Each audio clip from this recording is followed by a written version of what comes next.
उपवासोपभोग परिभोग परिमाणा तिथि संविभाग व्रत संपन्नश्च मारणांतिकीं शल्लेखनां जोषितां शंका कांक्षा विचिकित्सान्य दृष्टि प्रशंसा संस्तवः सम्यक दृष्टिरतिचाराः व्रतशीलेषु पंच पंच यथाक्रमम् बंधवदक्षेदाति भारारोपणान्नपान निरोधाः मिथ्योपदेश रहोभ्याख्यान कूटलेख क्रिया न्यासापहार साकार मंत्र भेदाः स्तेना प्रयोग तदा हृदनिवेशाः क्षेत्रवास्तु हिरण्य सुवर्ण धन धान्य दासी दास कुप्य भांड प्रमाणातिक्रमाः ऊर्ध्वादश व्यतिक्रम क्षेत्र वृद्धि स्मृत्यंतराधानानि आनयन प्रेष्य प्रयोग शब्द रूपानुपात पुद्गलक्षेपाः कंदर्प कौत्कुच्य मौखर्या समीक्षाधिकरणोपभोग परिभोगानर्थक्यानि योग दुहु प्रणिधाना नादर स्मृत्यनुपस्थानानि अप्रत्यवेक्षिता प्रमार्जितोत्सर्गादान संस्तरूप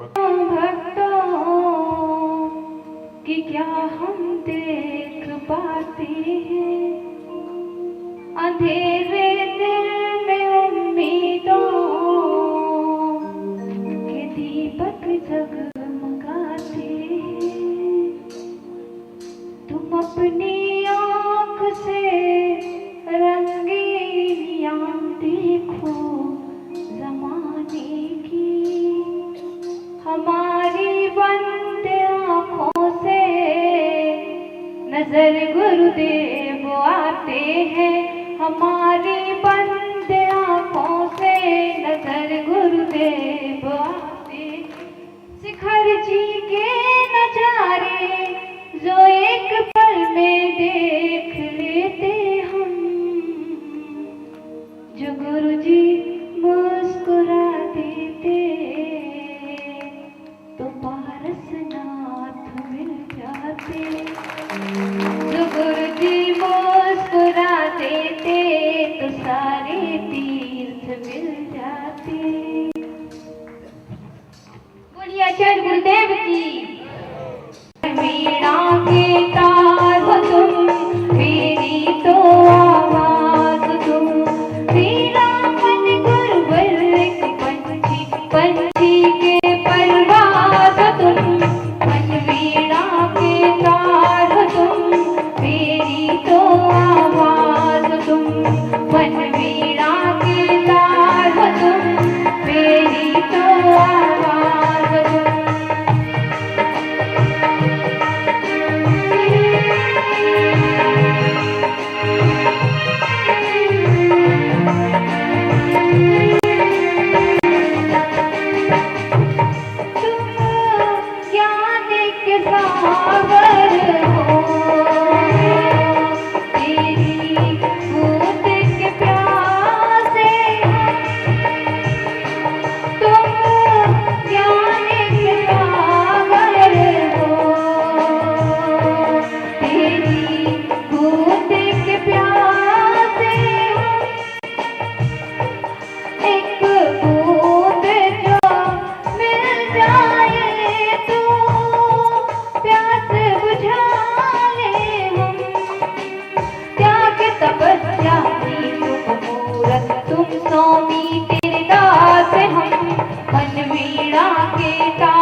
माता तुमको जग दे जाना माता तुमको जग दे जाना है माँ तू ज्ञान का खजाना है माँ तू ज्ञान का खजाना माता तुमको जग दे जाना माता तुमको जग दे जाना है माँ तू ज्ञान का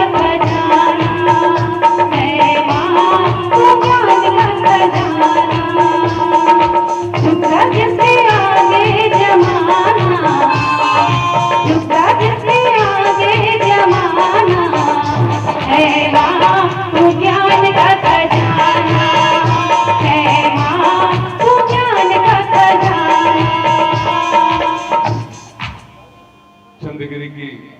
तीर्थ की ये परंपरा है।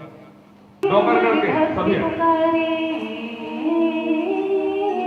जय जय गुरुवर भक्ति पुकारे आरती हम चल आए करके आरती प्यार सागर की मोहित में नस जाए उसके चरणों में नमः उन्हीं के चरणों में नमः गुरुवर के चरणों में नमः जय बोलो जय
समस्ताचार्य संघ की।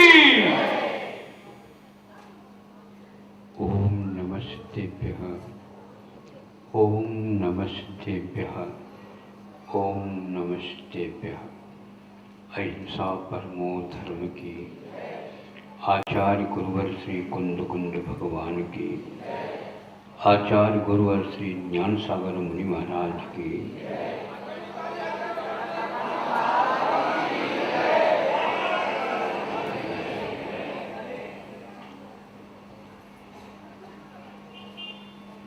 निंदा करें, स्तुति करें, तलवार मारे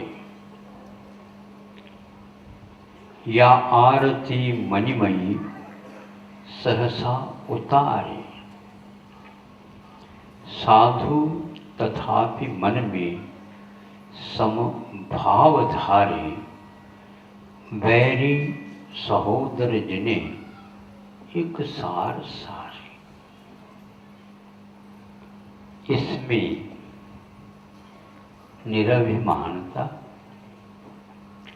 मृदुता का समावेश हो जाता। कठोरता आदि जो कोई भी विषमता है इसमें कहीं नजर नहीं आती। जैन धर्म गुणों की उपासना सिखाता। बड़े सो पावे, जिन्होंने गुणों को विकसित किया अपने जीवन में, वह कहीं भी चले जाए उसकी पूज्यता, उसकी महत्ता बताने की कोई आवश्यकता नहीं। कस्तूरी के लिए शपथ लेने की जिस प्रकार आवश्यकता नहीं,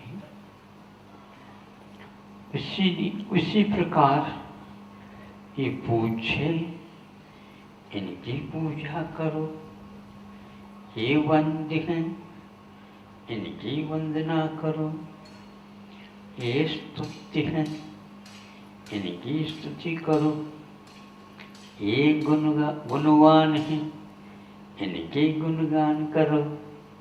ये कहने की कोई आवश्यकता नहीं पड़ती। जिसके पास माथा हो वो अपने आप ही झुक जाता, और जिसके पास माथा तो है, यदि नहीं झुकता है तो संभव है उनकी निगाह में अभी तक कोई गुण नहीं आए। देखने में आ जाए, समझ में आ जाए, बताने की कोई आवश्यकता नहीं। हम प्रशिक्षण किसी को देते हैं, संबोधित करने का प्रयास करते हैं, वो एक श्री गणेश है। महामंत्र में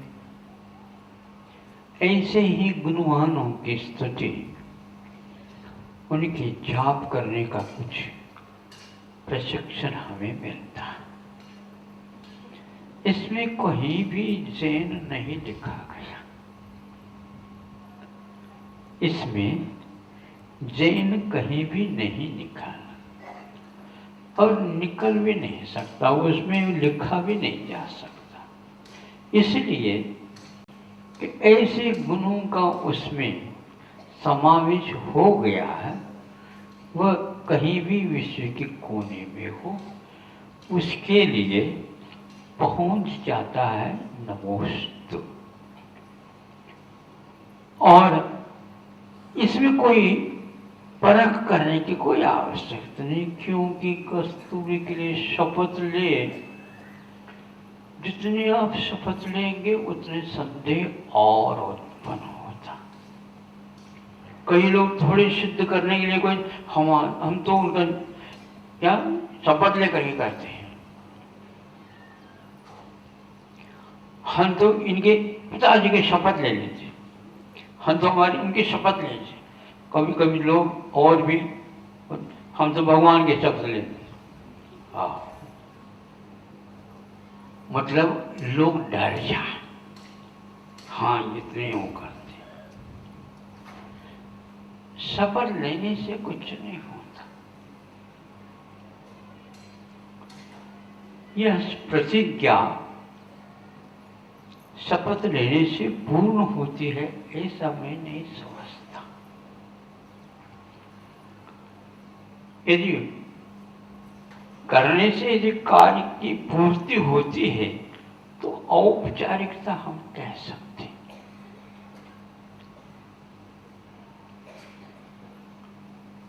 जैसे प्रतिज्ञा ली जाती है, शपथ लिए जाते हैं, कोई भी अच्छे पद पर किसी को प्रतिज्ञा दिलानी हो तो कोर्ट वगैरह में जो जज होते हैं उनको बुलाया जाता, उनके सानिध्य में उन्हें प्रतिज्ञाबद्ध कर दिया जाता और सुनते हैं तीन बार बुलवाते, मन शुद्धि, वचन शुद्धि और काय शुद्धि। 3 बार का अर्थ यही होता है, हम तो ये समझते। फिर इसके उपरांत जिनको ये प्रतिज्ञा दिलाई गई वह कहता है अब हमारे कोई टीका टिप्पणी न करे। अब समझ में हमें आता है कि जो गुणी होता है वो किसी को कहता नहीं कि हमें ये करो या ये मत करो, निंदा करो या स्तुति करो, दोनों के बारे में वह कहता है ये मेरे स्वरूप को जानता नहीं, मेरे से ये अनभिज्ञ है, इसीलिए यह कुछ नहीं कर पा रहा। और मुझसे जो परिचित होगा तो वहां तक तो किसी भी रूप से वो पहचान करके प्रदर्शन के रूप में कुछ करे या न करे, मेरे प्रति उसका क्या अभिव्यक्तिकरण होता है ये तो वह स्वयं जानता, बताने की कोई आवश्यकता नहीं होती। ये बहुत गोपनीय ही रखे जाते हैं। मंत्र जितने भी होते हैं बहुत ही मौन पूर्वक ही जाप होता है, करने जपह बोलते उसको, बहुत कम आवाज इसकी बाहर की ओर चली जाने चाहिए। यद्यपि इसका दूसरा भी अर्थ लिया जा सकता, बहुत मंत्र के उच्चारण भी बहुत धीरे धीरे करके और उसका पारायण किया जाता। मंत्रों में जो सिद्धि होती है वह गुणों की विवक्षा में ही होती है। एकाग्रता के कारण वह सिद्ध हो जाती है और एकाग्रता में उसके प्रति समर्पण अवश्य हो जाता है, इसलिए वह सिद्ध होता। विश्वास के बिना वह सिद्ध नहीं होता। तो वह विश्वास जिस साधु को हो जाता है कि यह पथ और यह रूप, यह स्वरूप ये ऐसा है जिसकी पहचान में आ जाए, वह व्यक्ति किसी भी प्रकार से नकार नहीं सकता। और जिसके दिमाग में ये बात नहीं आती और हाँ भी वह कह दे तो उसको उसका कोई महत्व ज्ञात नहीं, अथवा महत्व तब ज्ञात होता है जैसे उदाहरण तो दे दो महाराज, स्वर्गों में देवों के लिए जाति स्मरण, धर्म श्रवण, जिन महिमा दर्शन और एक और छूट गया देवर्षि दर्शन। अब देखो प्रासंगिक है हमारा आज यह विषय देवर्षि दर्शन। जिन बिंब दर्शन करने से सम्यक दर्शन की प्राप्ति सूत्रकार की टीकाओं में कहीं भी उल्लेख नहीं आया। क्यों नहीं हम बता, साक्षात जहां पर